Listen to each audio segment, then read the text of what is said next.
The World Health Organization now says there's a possibility, a potential risk. Radiation from cell phones could cause cancer.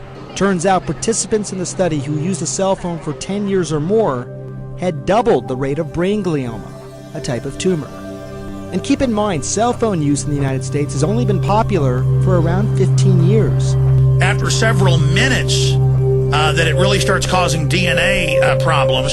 It even heats the brain. What microwave radiation does, in the most simplistic term, is very similar to what happens to your food. When you put your food in a microwave oven, it's essentially cooking the brain. If you've ever put a cell phone to your ear, you should listen to what neurosurgeon Dr. Keith Black has to say. There's no way to say that cell phone use is safe. I think that the public has a right to know that there could be a potential risk. Environmental factors take decades to see their effect, not a few years. So if it may take decades to get a clearer answer, what can we say about cell phone safety now? All right, now tonight's top story, your lifeline to the world is being linked to cancer. This is the story that we have been talking about all day. Should we really be concerned about using our cell phones? Stephanie, what do you have to say?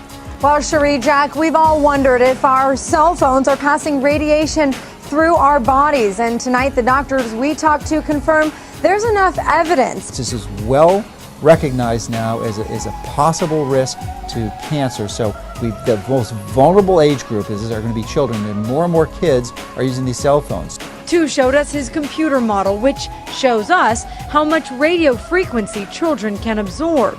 It's enough for Tu to realize consumers should be alerted and aware. In children, their skull is thinner, their scalp is thinner, so the microwave radiation can penetrate deeper into the brain of children and young adults. And their cells are dividing at a much faster rate, so the impact of the microwave radiation can be much larger. And here's something else that might surprise you.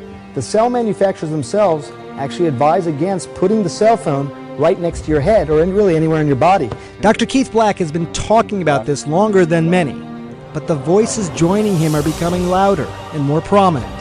The city of San Francisco pushed for radiation warning labels on cell phones. The head of a prominent cancer research institute sent a memo to all employees urging them to limit cell phone use because of possible risk of cancer.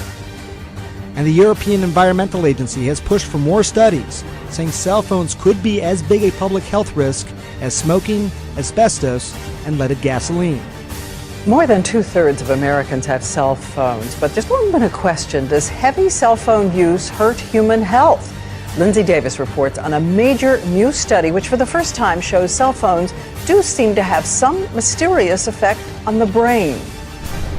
Some are calling the study a landmark event in our understanding of how cell phones affect the human body. 47 participants had cell phones placed on their left and right ears. One cell phone was activated but muted, the other was turned off. After 50 minutes, the researchers took PET scans of the subjects. Look at what they found. The image on the left shows what happened when the cell phone was turned on. The most active areas are in red.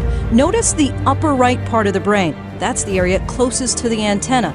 Compare that with this image on the right of the same subject when they had their cell phones turned off.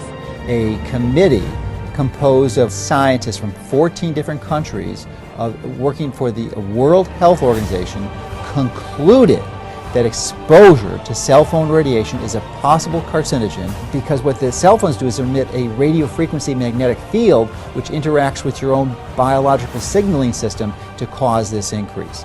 And this expert World Health Scientific Committee found that there was a 40% increased risk of cancer. It's interesting because you look at all the studies out there and most people will say, look, I mean, they're fine. A lot of scientists will say that. But, you know, I've read all these studies, Larry. I mean, I've spent the last year sort of really reading this, and there's 16 really good studies out there, a few since 2000. Most of them, if you really dissect it down, they really only follow the patients along for just a few years. And, you know, people use their cell phones for years and years, and kids start using them. They're going to use them their whole lifetime. Also, some of the studies say regular cell phone use is using it one time a week for 6 months. I mean, who uses a cell phone that little nowadays? So my point is this, that, you know, if you read the studies alone, they'll say they're safe.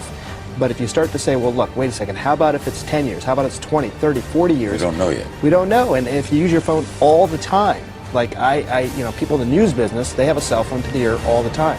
Is that really safe?